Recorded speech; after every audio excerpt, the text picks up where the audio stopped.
The death toll from a strong earthquake in southeastern Turkey, near Syria's border, could rise eightfold, the World Health Organization has warned. The toll, which currently stands at more than 3,400 people, has increased rapidly since the first earthquake struck early on Monday morning. About 12 hours later, a second powerful tremor hit further north.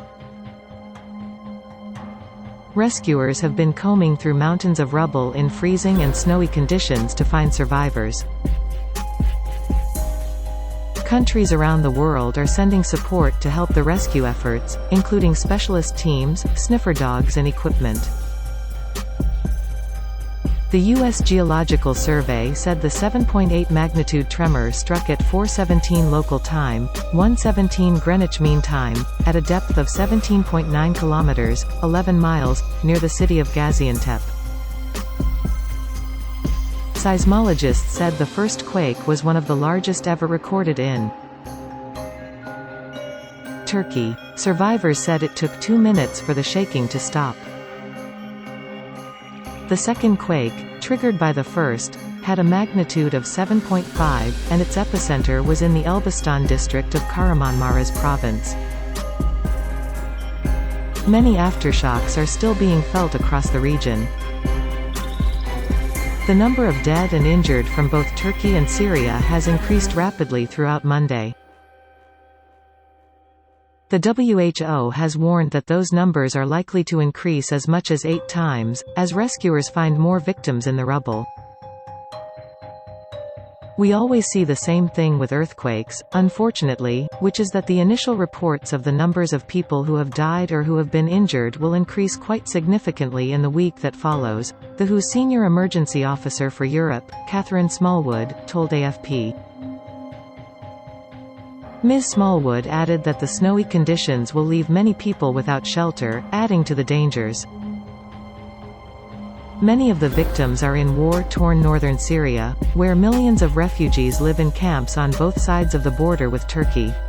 There have been dozens of fatalities reported in rebel-held areas. Thousands of buildings across both the countries have collapsed, and several videos show the moment they fell, as onlookers ran for cover. Many buildings that were as large as 12 stories high are now flattened, roads have been destroyed and there are huge mountains of rubble as far as the eye can see. Among the buildings destroyed was Gaziantep Castle, an historic landmark that has stood for more than 2,000 years. The BBC's Middle East correspondent Anna Foster, reporting from the Turkish city of Osmaniye, near the epicenter, described a devastating scene. It's absolutely pouring with rain, which is hampering the rescue efforts. There is no power at all in the city tonight. We're still feeling regular aftershocks, and there are still concerns that there may be still more buildings to collapse. Turkey's energy infrastructure has also been damaged, and videos have emerged showing large fires in southern Turkey. Social media users claimed they were caused by damage to gas pipelines. Turkey's energy minister Fatih Dönmez confirmed there had been serious damage to the infrastructure, but did not mention the explosions. Turkey lies in one of the world's most active earthquake zones. In 1999, a deadly quake killed more than 17,000 in the northwest. The country's worst earthquake disaster was in 1939 when 33,000 people died in Turkey's eastern Erzincan province. One Kahramanmaraş resident, Melissa Salman, said living in an earthquake zone meant she was used to being shaken, but Monday's tremor was the first time we have ever experienced anything like that. UN Secretary-General Antonio Guterres has called for an international response to the crisis, saying that many of the families hit by the disaster were already in dire need of humanitarian aid in areas where access is a challenge.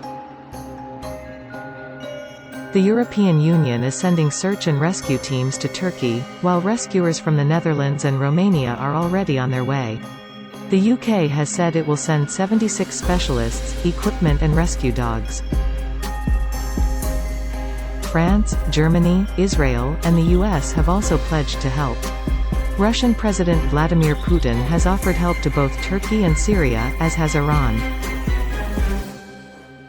Turkey's Interior Minister, Süleyman Soylu, said 10 cities were affected by the initial quake, including Hatay, Osmaniye, Adıyaman, Malatya, Şanlıurfa, Adana, Diyarbakir and Kilis. School has been suspended in those cities for at least a week.